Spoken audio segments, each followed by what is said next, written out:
Mai kuka ce mini ne yan amshi, to magana sarkin jihar Kano Alhaji Sanusi na biyu. Da Abdu mai tawayan masu jamaje zuwa bana sai su.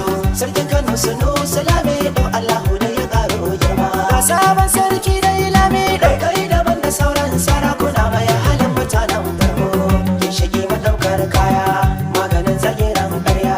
Sanusi Allah ja zamani in ji mutan Kano dan baiwa. Lallai na baba na ɗauko ta na abin ka tura abin ka Allah zai shige ma baya. Kai wane rago ya sa rigar saki a barka kai sha a daga ba wanda zai kima ma kaya. San Kano muke wa baiti karyar makarata ta sha ƙarya. Bai da adali ƙarya ne ɗau su jarumi don tako. Ka jama kai karko gadon sarauta mutan Kano sun yi fata. Kai abin da ban mamaki ga shaho bisa ya ɗau kura. Don babu kai sha'ani Allah shi ne da zamani. Yau 'yan Kano muna sha'ani.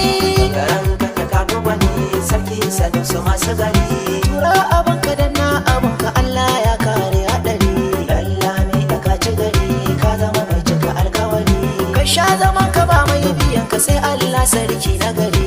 Lalle babu albahari mu 'yan Kano muna budiri. Ka tambari na sabon sarki, tambari na sabon sarki. Allah ya ja da kwanan sarki.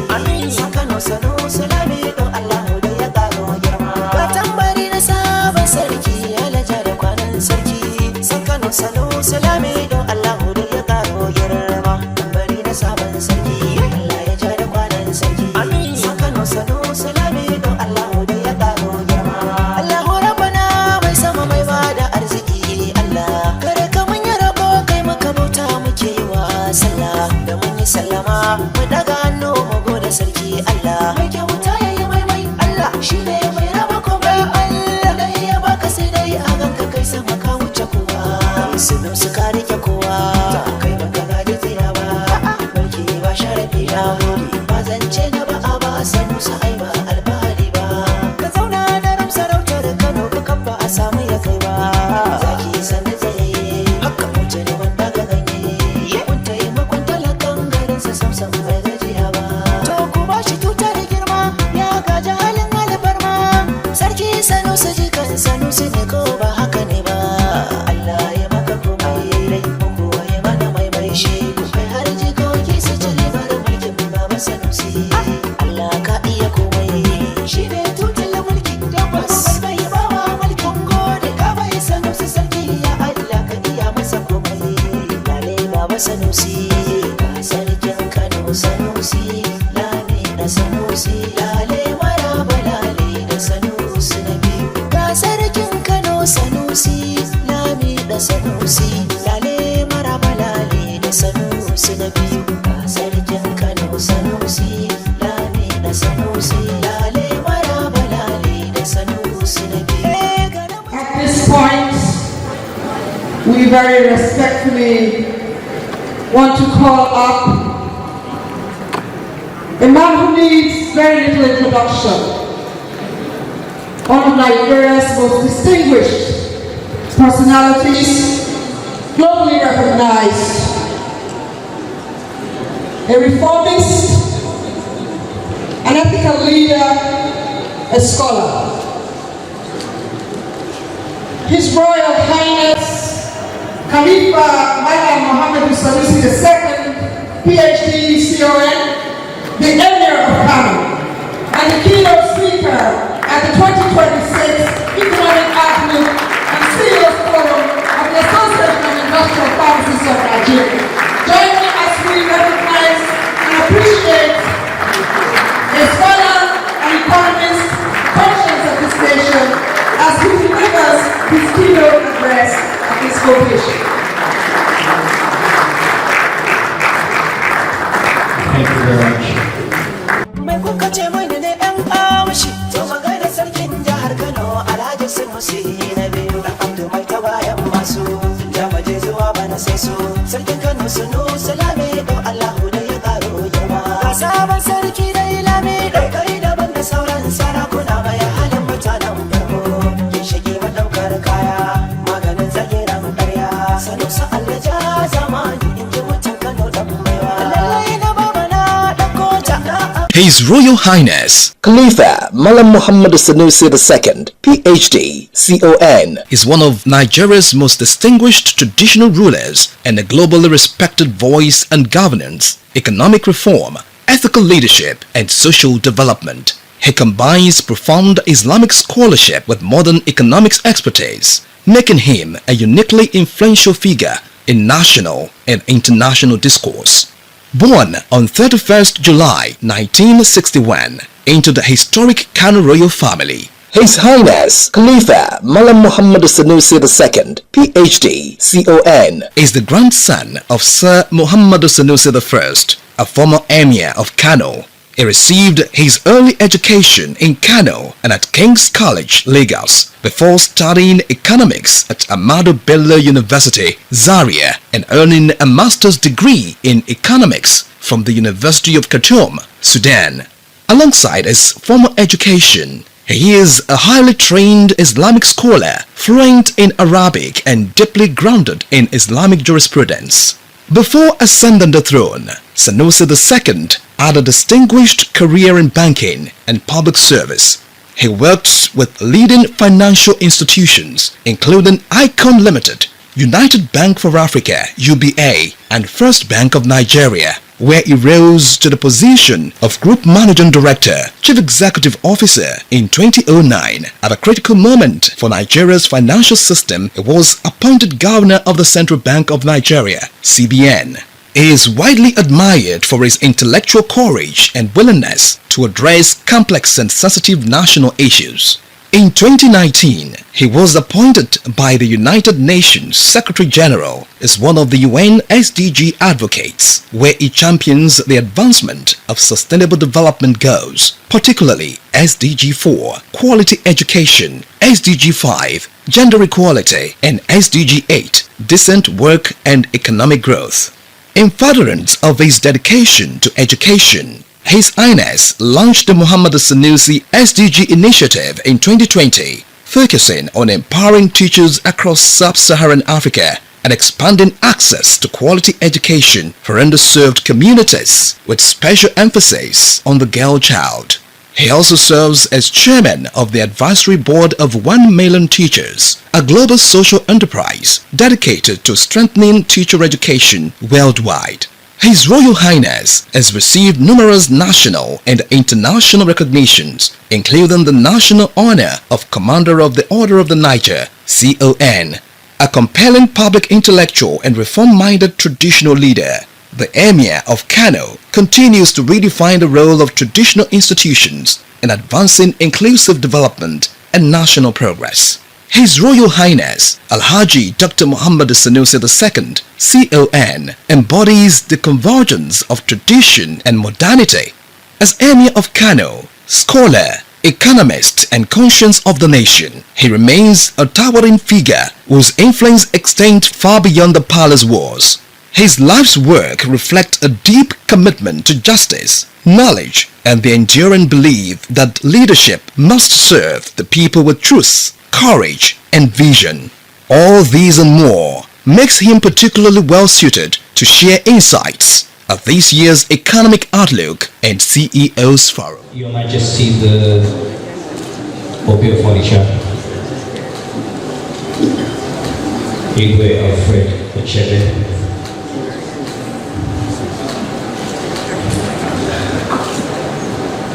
our uncle Prince Julie Adelusi,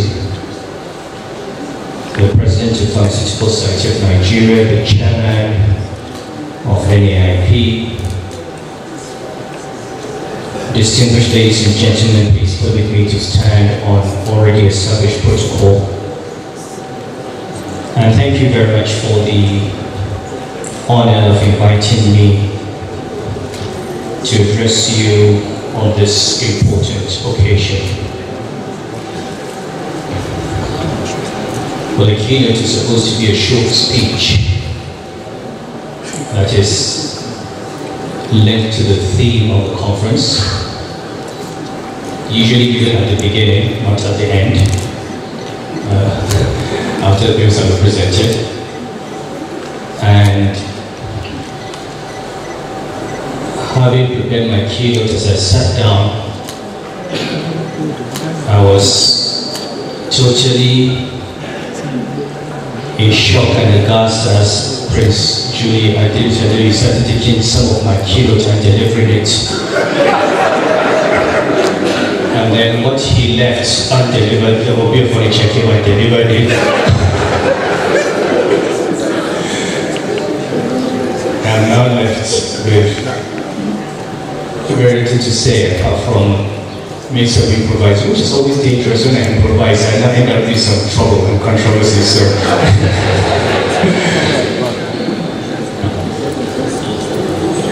I don't know how I acquired this reputation for controversy. I was at an event with former President Obasanjo in South Africa, and he made a speech I considered controversial. So I said, Baba, if I said these things, people would turn them into controversy. I was in Central Bank, and he went, Lamido, don't compare yourself with me. I say things, and people turn them into controversy. You are controversy. So, I'm in this situation now where before I make a speech, people have decided there will be controversy. So it doesn't matter what I say. And if I choose not to speak, it is controversial. Let's take this line. So I think I'll make a few remarks broadly on the economy. The good thing is at least I can speak a little bit about the economy. And I know for many people, the economy feels like we're in a very, very dark place. And it is true. However, think of the counterfactual. Think of where we're headed. Think of where we would have been if some steps had not been taken.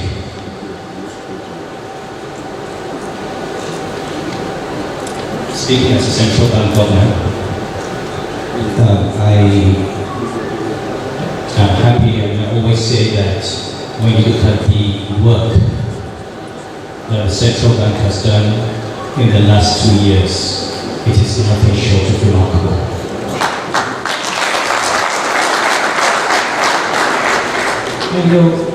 Whatever we do as a country, we should be fair enough to look at the good things and say these things have been done well. Look at the things that need improvement and say these things need to be improved upon. Look at things that we need to criticize and criticize. To move this economy from the brink of hyperinflation, to stabilize the currency that was on a free fall, you want to see where we have been. Think of Zimbabwe and then Mugabe, or Venezuela and the Chavez. We're heading to a point where you would buy a bag of rice in the morning, and by afternoon the price has gone up 50%, by evening another 50%. That's what hyperinflation does. So imagine a driver who gets thrown into a car that is going at 200 miles per hour down a slope, and his job is to stop that car from getting to the bottomless pit. This is exactly what they've done, and I think we need to recognize that.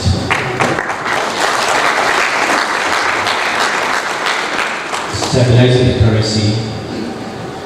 Are we happy with the dollar at 1,700 naira? No. When I was central bank governor, it was 150. People pay school fees, people pay medical fees, people importing raw materials are not happy at the cost.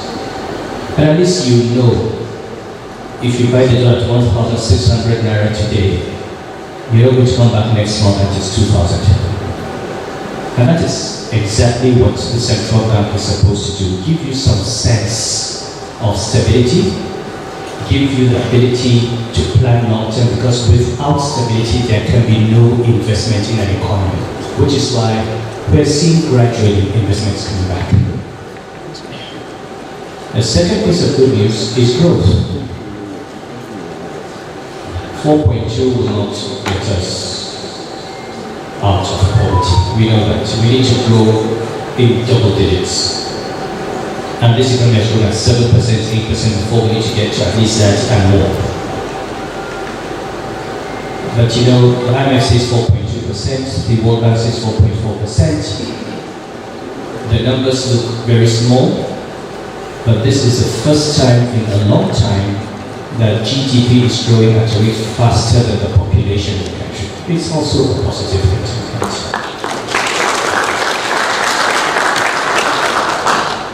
Now, are there things that can be done better? Yes, we can improve on fiscal transparency.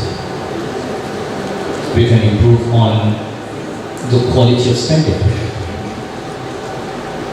We can improve on our debt management and reduce the rate at which we're increasing debts.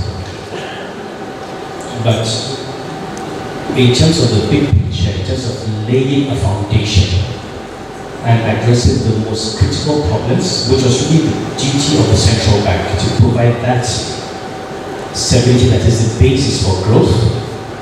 I think we're good with step one. Next will be step two, which will be fiscal consolidation, and then step three, which will be the structural reforms, which are longer term. So in short, what am I saying? Are we in a good place? Is this where we'd like to be? No. But the future today is far, far brighter than it was looking 3 years ago. And I think we need to keep that optimism and that confidence and that hope in Nigeria. Other people are looking, portfolio investors are coming, other investors are coming. We as Nigerians need to have that level of confidence in our economy. I'm going to speak about the issues around the pharmaceutical industry, industrial pharmacy. I'll speak a little bit about the reforms in the healthcare that will enhance health security in the country. The sector is obviously confronted by a number of challenges. There's a dearth of manpower. As many of you just leave the country in search of other opportunities. By the way, I've never studied pharmacy. I have never considered it. I have a very saucy daughter who's in medical school. When I registered for my LLB a few weeks ago, everybody was sad apart from my children. My children are actually embarrassed because they have no plans for going to university after graduation, and they don't like the idea that I'm doing it. So my daughter, who's in medical school, very sarcastically called me and said, you know, Chaka, when you finish law, I will help you apply for a degree in pharmacy. I said, since you have nothing to do but go to school, I'm very happy to help you process your application. So that is the closest I've come to being a pharmacist. So you've got the dearth of manpower in the country.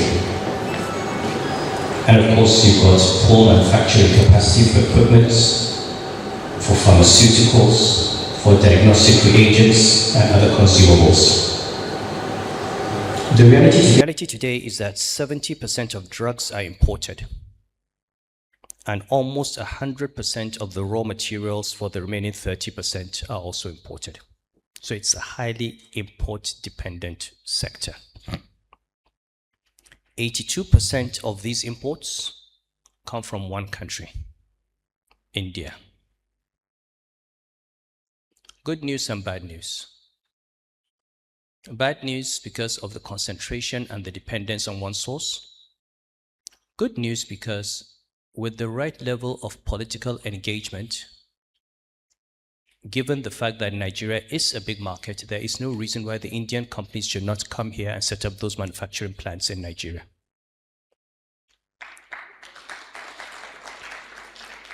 There's no reason why they cannot partner with some of you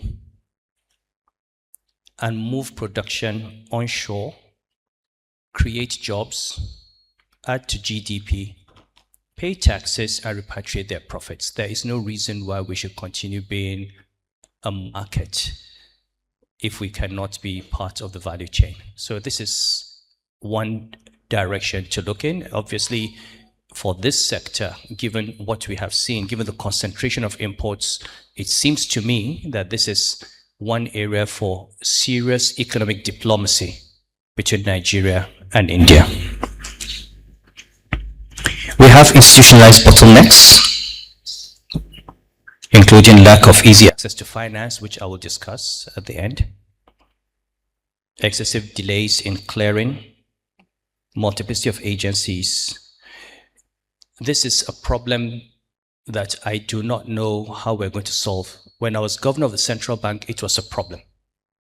At one time, I remember the finance minister, Ngozi, the planning minister, Shamsu, they all came to Lagos port.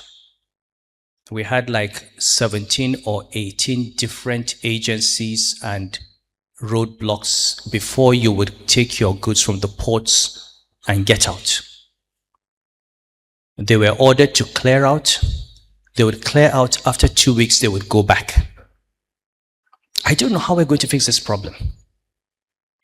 Too many agencies in the port, too many bottlenecks making business very difficult. And it's not just pharmacy, everywhere. You know, we brought cable, Mainwan brought cable from Portugal to Lagos. But it became more expensive to deliver internet from Lagos to Kwara than it took to bring that cable from Portugal to Lagos.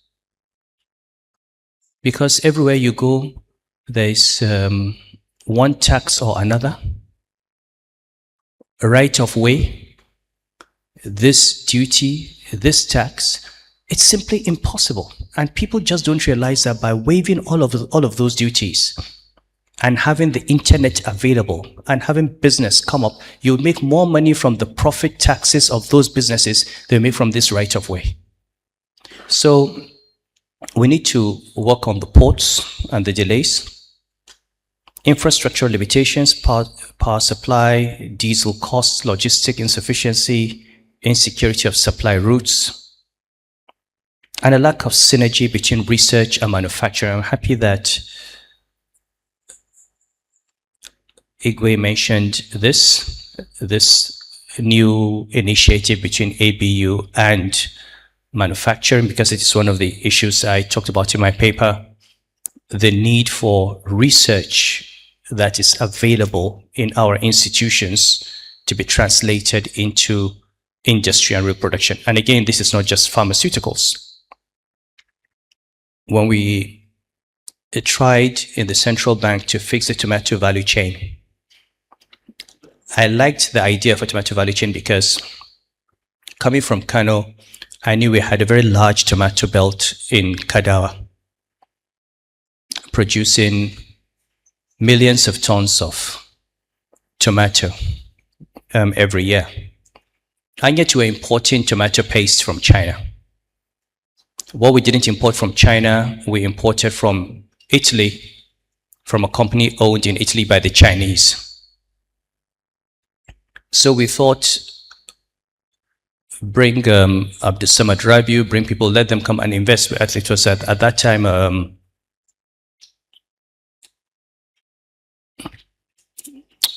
Sani Dangote, the late Sani Dangote, to come and invest in a tomato paste manufacturing plant. And the first thing we discovered was all the tomato we produce in Kano was watery tomato that could not produce the paste we wanted. But there were 33 different varieties of tomato sitting in research institutes that could produce paste, but that had not been commercialized. And Akin Adesina was then Minister for Agriculture. He'll probably tell you this story. Why? Because there was a law that said the National Seed Council had a monopoly over foundation seeds. Somebody made that law. So you had the research, you had the product, you could not commercialize it. So we had to go to National Council on Agriculture, open it up, and so on. So this is a big problem. We have created bottlenecks that have gotten in the way of translating research into production. And that handshake between research centers and the business community will have to be reestablished. In other parts of the world, large companies like yours would invest a lot in research and development. But if the companies are not big enough and the universities have invested in it, it's now about how to translate that research into, and that's why I'm very happy with what's happening in ABU, and I hope it will happen with other universities. There's low manufacturing capacity, again, not just pharmacy. Across the board, our manufacturing sector has shrunk. Local industry is not being protected. Mergers are not being encouraged. The companies, the industry is fragmented. There isn't enough capital to invest. There is little backward integration. We do not have active pharmaceutical ingredient capacity, which must be built even in phases, beginning with APIs for analgesics, antimalarials, antibiotics, excipients, chemical intermediaries, diagnostic machines, reagents, text kits, oxygen, ventilator components, vaccine manufacturing. These seem to me to be low-hanging fruit. There's really no reason why we cannot produce these things in Nigeria. And the level at which in this country we rely on imports is amazing. We import powdered milk, for God's sake. We cannot produce RUTF. We have one of the highest malnutrition burdens in Nigeria, and yet we get RUTF imported from South Africa. What does it take to produce nutritious food? That we have to import it. So these are the kinds of issues that we need to look at. So why would we've talked about finance and financing costs.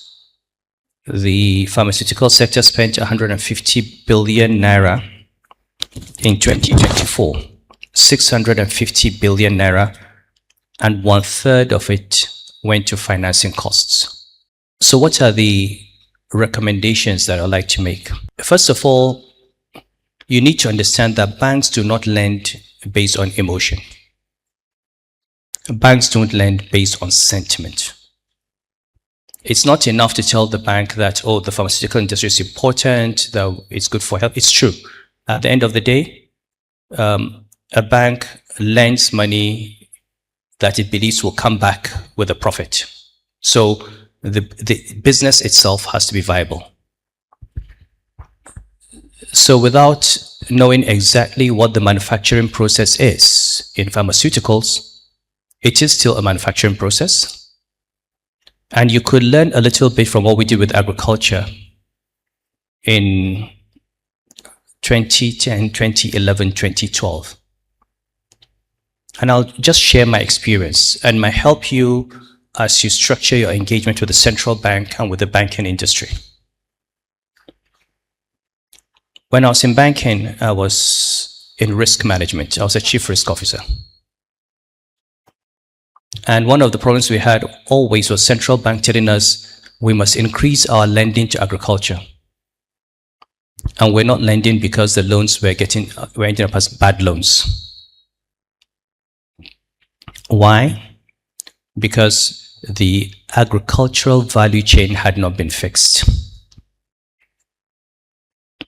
You first of all have to fix the value chain in production before you get finance into that value chain. When I got to the central bank and worked with Akin, who was then in Agra, to do a study of the value chains. Take the rice value chains, for example. By the time we fix the value chain, from the paddies all the way to the rice mills, the banks put money in the system. Banks were lending profitably to agriculture. We moved bank lending in the time I was governor of Central Bank from less than 1% to about 6 or 7% of their loan book to agriculture by simply fixing value chains, where you could see very clearly from the beginning to the end where your money was going, and then designed risk mitigating mechanisms. Unfortunately, those loans have all gone bad recently because the imports of rice crashed the market. I'm not saying it was right or wrong, but this was the situation. But the reality was, before then, this had worked. So you gentlemen and ladies in pharmaceuticals, first of all, have to have a study of these value chains. You want to produce Panadol in Nigeria or antibiotics, start from step 1 to the very final step. Identify what are the risks. Is the raw material available? Is it available in sufficient quantities? Insufficient qualities? What are the risks? How do you mitigate those risks? And so on. You build that value chain and fix it. And the central bank and the banks begin to see clearly that from step 1 to the last step, including competing with imported products, that you would survive in that industry. If you're able to do that, you would get finance. If it's about central bank providing interest rate subsidy to promote that industry, it will. The central bank would support low-cost interventions that promote production, but the central bank will not support any kind of intervention that would end up as a non-performing loan. But it's a good loan. It's about tenor. It's about interest rates. We can work on products. So this is my advice to you. You need to have that study, and then you need to engage the regulators and the banks on that basis. The second thing is you probably need some consolidation. This is an industry that globally has very large multinationals. You're competing with them. And you compete with GlaxoSmithKline, Beecham, and so on. I think, honestly, you need to be realistic. Small micro enterprises can never compete with multinationals. It's simple economies of scale. They can produce at a much lower cost, and they will deliver at a much lower cost, and they would wipe you out. So the market itself needs to be looked at. The third thing, and this is for the regulator and for the government, is that this is supposed to be a highly regulated industry, but we don't seem to implement the regulations. Everyone can open a corner pharmacy shop. Everyone can sell any kind of drug to anybody with or without prescription. This does not make for good business.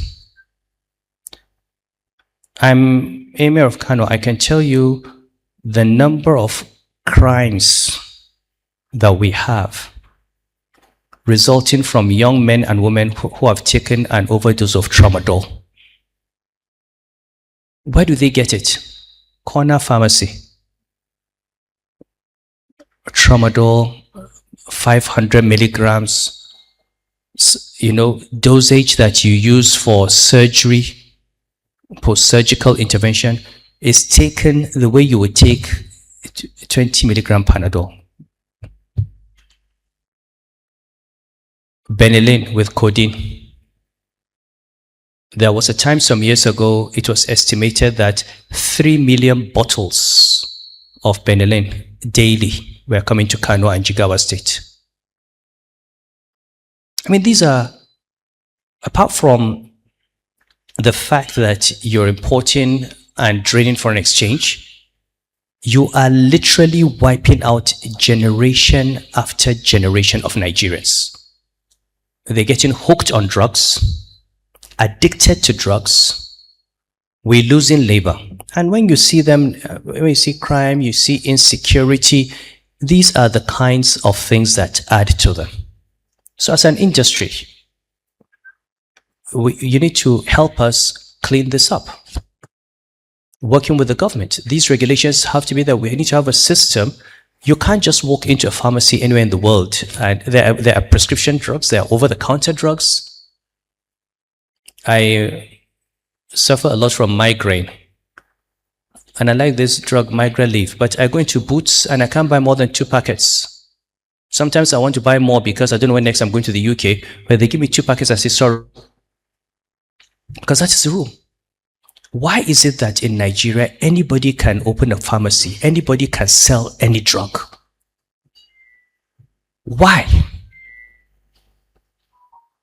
And I'm sure we're about the only country, even in Africa, where this kind of thing, I mean, it's crazy. So these are things that I think as industrial pharmacists, you need to avert your mind to, quite apart from the fact that, yes, we need to have finance, we need to have research, we also need to clean up the sector so that it operates on the same standards as the industry is known to operate on internationally. What does that do to you? One, it helps us as a country. It reduces this problem of drug abuse, but it also makes the industry attractive to international players because they know they are playing in a clean industry. Nobody wants to play in an industry where anything goes. The pharmaceutical industry can never be anything goes. I know Prince spoke about this unique right angle triangle. To be a proper right angle triangle, you have to be at the right angle. Thank you. To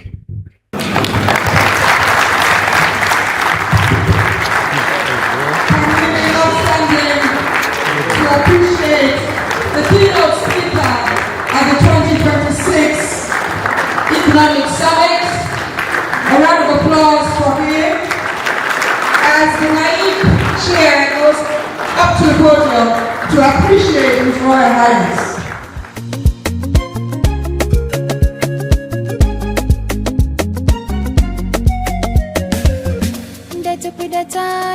ashe jinin mu ya zo daya kai kai wanki ni ko in zo in dau tsintsiya san babu laya gangar jiki an ce zuciya in babu kai sai dai aji ni ba lafiya zan zo da barko da ni da kai mu tare ciki dan babu randa ba za na kun a gefen ka ba na baki warai ina ta yin godiya ko an yi yaki asa ba za a kada mu ba zama na duniya kuma a hankali ake yi san babu kuskure yace nake kira ta yayi na baki lasisi ki fada da ni kike yi ki daina tantama ki gyara zuciyar masoyi zan zage dantse domin da ke mu yo rayuwa bishaza very fast on behalf of the right angle profession and I'd like to make this presentation to Majesty. You're giving a keynote address. Still controversial. Give your hands up and say bazana so arena gida ona na baki warai ina ta yin godiya ko an yi yaki asa ba za a kada mu ba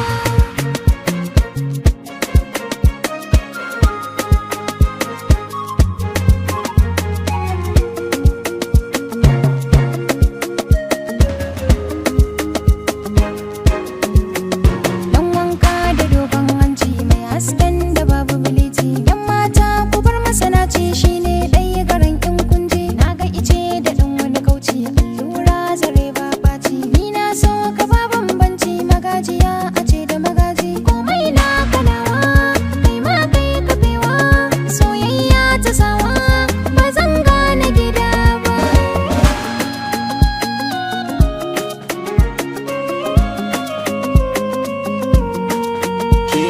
so ya ce nake gani ma dan san kina ta girma na kago in ga ranar haye taimako na zuwanki babu fama har wani kyau na yoma duk wani hargitsi na ajiye in sani sanki nake jinin jikina inda ba kas ba kai kau da musu ajiye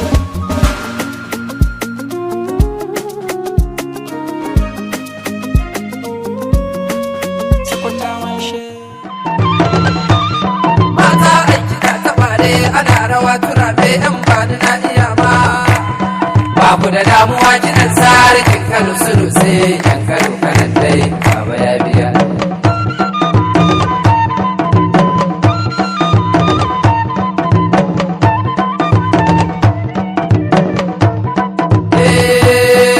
sarkin Kano Sanusi matan Kano Sanusi domin ka tura haushi ga mu muna kiran Sanusi sanda